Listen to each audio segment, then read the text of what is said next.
Hello all, welcome back to another new video of Learn with Bhavna. Now we are starting question 9 of MPA 016. अगर आपने इससे पहले वाली videos नहीं देखी हैं तो इस वीडियो के एंड में आपको एक फोल्डर का लिंक मिल जाएगा and you can find out all important question video of MPA 016 उस एक फोल्डर में। वो फोल्डर मैंने स्पेसिफिकली बनाया ही इसलिए ताकि आप कोई भी इंपॉर्टेंट क्वेश्चन की वीडियो मिस ना करो for the upcoming exam. Also important tips वाली वीडियो आपने नहीं देखी है जिसका लिंक अभी ऊपर आई बटन में आ रहा होगा, तो आप वो भी चेकआउट कर सकते हैं ताकि आप कोई भी जो भी टिप है उसको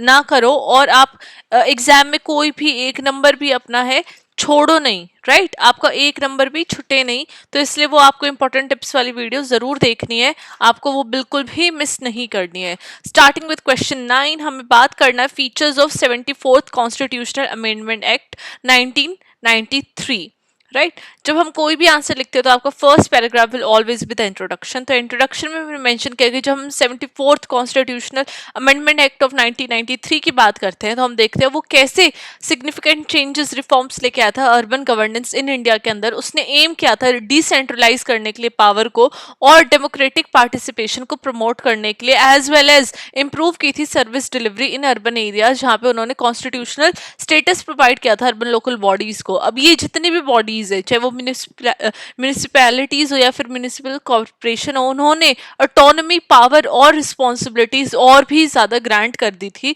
अर्बन लोकल बॉडीज को। ना फर्स्ट हमारा आ जाता है इसमें कॉन्स्टिट्यूशनल रिकॉग्निशन ऑफ यूएलबीज। अब 74th अमेंडमेंट एक्ट ने क्या किया था, इस कॉन्स्टिट्यूशनल रिकॉग्निशन दे दी थी यूएलबीज को, अर्बन लोकल बॉडीज को, जिसने प्रीवियसली गवर्न कर रहे थे वो स्टेट लॉज के द्वारा। अब ये जो स्टेप था ये इसलिए किया गया था ताकि वो लीगल ऑटोनॉमी प्रोवाइड कर दे अर्बन लोकल बॉडीज को और उनको एक परमानेंट पार्ट बना सके गवर्नेंस स्ट्रक्चर का। Example municipalities and municipal corporation जैसे कि जो दिल्ली में है, मुंबई में है, उन्होंने और भी ज्यादा स्ट्रेंथन हो गए थे वो इस रिकॉग्निशन के द्वारा, जहाँ पे उनकी इंपॉर्टेंस उनको पता चल रही थी गवर्नमेंट के अंडर, राइट गवर्नेंस के अंडर उनको अपनी इंपॉर्टेंट और भी ज्यादा एनहांस और पता चल गई थी। वहीं पे सेकंड अगर हम स्ट्रक्चर की बात करते हैं अर्बन लोकल बॉडीज की तो हम देखते हैं ये जो अमेंडमेंट थी उसने एक 3 टायर स्ट्रक्चर क्रिएट कर दिया था अर्बन गवर्नेंस के लिए, जहाँ पे म्यूनिसिपैलिटीज थी फर्स्ट जो कि स्मॉलर अर्बन एरियाज के लिए थी, वहीं पे म्यूनिसिपल कॉर्पोरेशन लार्जर सिटीज के लिए थी जहाँ पे जो पॉपुलेशन ओवर 1 मिलियन है, वहीं पे डिस्ट्रिक्ट प्लानिंग कमिटीज डीपीसीज थी लार्जर डिस्ट्रिक्ट के लिए जो कि कोऑर्डिनेट कर रही थी अर्बन डेवलपमेंट के साथ, राइट। अब ये जितने भी स्ट्रक्चर्स थे उन्होंने क्लैरिटी ला दी थी रोल्स और रिस्पॉन्सिबिलिटीज के लिए जो various level of urban governance पे वर्क कर रहे थे। एग्जाम्पल सिटीज मुंबई जैसी, वहाँ पे हमें म्यूनिसिपल कॉर्पोरेशन देखने को मिलती है, वहीं पे जो स्मॉलर टाउन्स है वहाँ पे म्यूनिसिपैलिटीज है और सबकी जो रोल्स और फंक्शनिंग है उनको डिफाइन करके एक स्ट्रक्चर्ड एंड प्रॉपर वे में जो सिटीज थी वो फंक्शन कर रहे थे, वर्क कर रही थी गवर्नेंस विद इन दो सिटीज। वहीं पे एक अब डायरेक्ट इलेक्शंस देखने को मिले जहाँ पे जो अमेंडमेंट थी उसने मैंडेट कर दिया कि डायरेक्ट इलेक्शंस लेके आएंगे मेंबर्स ऑफ द यूएलबीज के लिए, जहाँ पे अर्बन सिटीजन्स डायरेक्टली अपने रिप्रेजेंटेटिव को इलेक्ट कर सकते हैं ताकि वो डेमोक्रेसी और अकाउंटेबिलिटी फील करे अपने एक्शंस के लिए। और वहीं पे जो गवर्नमेंट है जिनको इलेक्ट किया है पार्टीज को, वो भी एक सेंस ऑफ रिस्पॉन्सिबिलिटी फील करे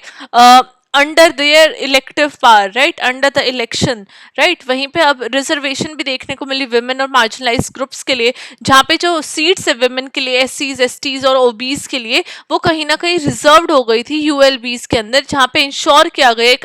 एक्टिव पार्टिसिपेशन गवर्नेंस के अंदर with in the urban areas with in the cities. अब जो 1/3 सीट्स थी वो स्पेसिफिकली विमेन के लिए रिजर्व कर दी गई थी। एग्जाम्पल पुणे और दिल्ली जैसी सिटीज के अंदर विमेन ने लीडरशिप रोल्स ले लिए थे जहां पे उन्होंने फोकस किया था सैनिटेशन और हेल्थ केयर जैसे इश्यूज के ऊपर। वहीं पे जब हम पावर एंड फंक्शंस की बात करते हैं यूएलबीज की तो हम देखते हैं 74th अमेंडमेंट ने की रिस्पॉन्सिबिलिटीज लिस्ट डाउन कर दी थी यूएलबीज के लिए, जहां पे urban planning, water supply, sanitation, health और एजुकेशन, ये सब रिस्पॉन्सिबिलिटीज यूएलबीज के अंडर आ गई थी of their local bodies of their urban cities. अब ये जितनी भी बॉडीज है ये एम्पावर्ड थी ओवरसी करने के लिए और इम्प्लीमेंट करने के लिए उन लोकल डेवलपमेंटल प्रोजेक्ट्स को, राइट लोकल डेवलपमेंट प्रोजेक्ट्स को ये ओवरसी करती थी, ओवरलुक करती थी और डिसीजन लेती थी ताकि एक प्रॉपर तरीके से फंक्शनिंग और इम्प्रूवमेंट देखने को मिले with in the urban areas with in the urban cities. अब एग्जाम्पल क्या है यहाँ पे, जितनी भी म्यूनिसिपैलिटीज थी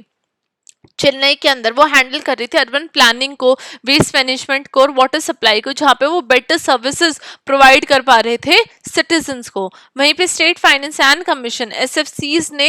एक मैंडेट रिव्यू डाल दिया था फाइनेंशियल नीड्स के लिए फॉर यूएलबीज, जहाँ पे उन्होंने रिकमेंड किया था कि कैसे रिसोर्सेज एलोकेट किए जाएंगे, यूज किए जाएंगे for the betterment and for the better development of the ULBs, जहाँ पे उन्होंने इंश्योर किया कि यूएलबीज के पास इनफ फाइनेंशियल कैपेसिटी है ताकि वो डेवलपमेंट प्रोग्राम्स को अच्छे से एग्जीक्यूट कर सके, इम्प्लीमेंट कर सके for the betterment. Example UP के अंदर एसएफसी ने हेल्प किया फंड्स को एलोकेट करने के लिए ताकि वो इंफ्रास्ट्रक्चर प्रोजेक्ट्स, चाहे वो रोड्स हो या फिर ड्रेनेज हो, उनको बिल्ड कर सके और एक जो प्लानिंग है यूपी के अंदर अर्बन सिटीज की, वो एक प्रॉपर तरीके से आगे मेंटेन हो, इंफ्रास्ट्रक्चर और भी ज्यादा इंप्रूव हो। वहीं पे अगर हम डिस्ट्रिक्ट प्लानिंग कमिटीज की बात कर रहे थे तो डीपीसीज इंट्रोड्यूस की गई थी ताकि वो इंटीग्रेटेड अर्बन और रूरल प्लानिंग को एनकरेज करे। अब ये जो कमिटीज थी उन्होंने इंश्योर किया कि अर्बन ग्रोथ इस तरीके से हो ताकि वो कोऑर्डिनेटेड रहे रूरल डेवलपमेंट के साथ, ताकि इम्बेलेंस्ड रीजनल ग्रोथ को प्रिवेंट किया जाए।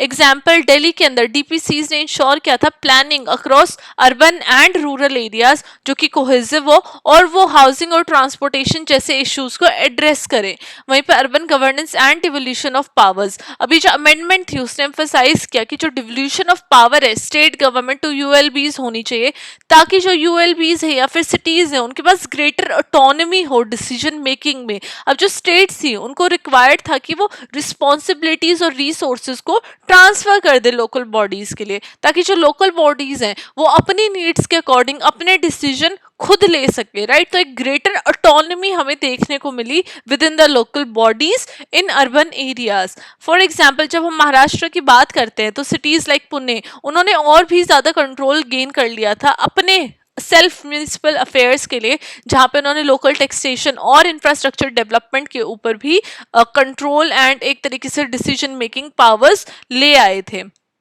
अब एम्पावरमेंट ऑफ मेयर्स देखी गई, जहाँ पे अमेंडमेंट ने मेयर्स को और भी ज्यादा इंपॉर्टेंट रोल दिया, जहाँ पे उन्होंने एम्पावर किया डिसीजन मेकिंग में रिगार्डिंग अर्बन गवर्नेंस। वहीं पे जो मेयर्स थे वो सेंट्रल फिगर बन गए थे अर्बन डेवलपमेंट में और प्लानिंग में। अगर आप मुंबई को देखते हो तो जो मेयर है वो एक इंपॉर्टेंट रोल प्ले करता है अर्बन डिसीजन मेकिंग में, जहाँ पे वो इंफ्रास्ट्रक्चर डेवलपमेंट और पब्लिक हेल्थ जैसे इश्यूज को एड्रेस कर रहा है, उनके रिगार्डिंग बेटर डिसीजन ले पा रहे हैं ताकि एक जो यूनिफॉर्म जो ग्रोथ है हमें वो देखने को मिले with in these urban areas. अब सोशियोलॉजिकली अगर हम इम्पैक्ट देखते हैं 74th अमेंडमेंट का, तो हम देखते हैं एक प्रोफाउंड सोशियोलॉजिकल इम्पैक्ट, जहाँ पे उन्होंने इंक्लूजन लेके आया और अर्बन गवर्नेंस को और भी ज्यादा इंप्रूव किया है। जेंडर एम्पावरमेंट हमें देखने को मिले, जो विमेन रिजर्वेशन है यूएलबीज के अंदर वो काफी हद तक इंक्रीज हुई है, विमेन का पार्टिसिपेशन देखने को मिला है लोकल डिसीजन मेकिंग में भी।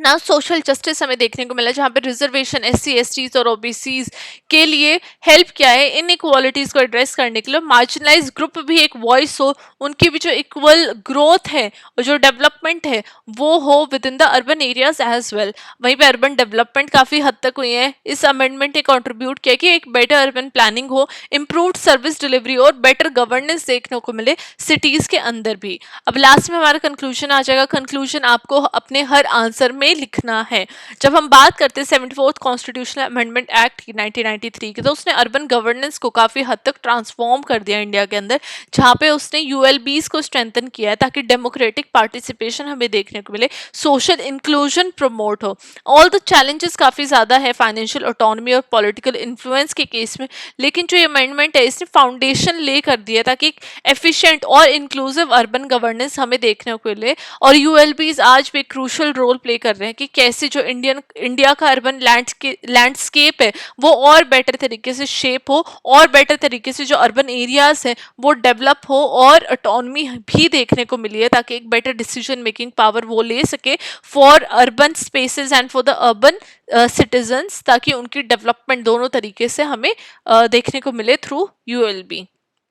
राइट तो ये हमारा आंसर था जहाँ पे हमने 74th अमेंडमेंट एक्ट के बारे में बात की कि कैसे चेंजेस लेके आया है वो for the betterment of the urban areas urban local bodies. I hope आप लोगों को ये आंसर समझ में आया होगा। एक्सप्लेनेशन मैंने बहुत इजी वे से की और मैंने आंसर राइटिंग भी बहुत इजी वर्ड्स में की है ताकि आप इजीली आंसर को समझ सके और आंसर राइटिंग आप एग्जाम में भी एक बेटर तरीके से दे सके। So this was our question 9। अगर आप ऐसे ही अच्छा अच्छा कंटेंट चाहते हैं और इससे भी बेटर अगर आप कंटेंट चाहते हैं, जो आपके डाउट्स है, जो भी कंफ्यूजन अगर आप चाहते हैं कि मैं उनको भी एड्रेस करूँ, तो आप चैनल को सब्सक्राइब कर सकते हैं, वीडियो को लाइक कर सकते हैं और अपने फ्रेंड्स के साथ भी शेयर कर सकते हैं। Now I will see you with question 10। Till then study well, study hard and all the very best for your exam.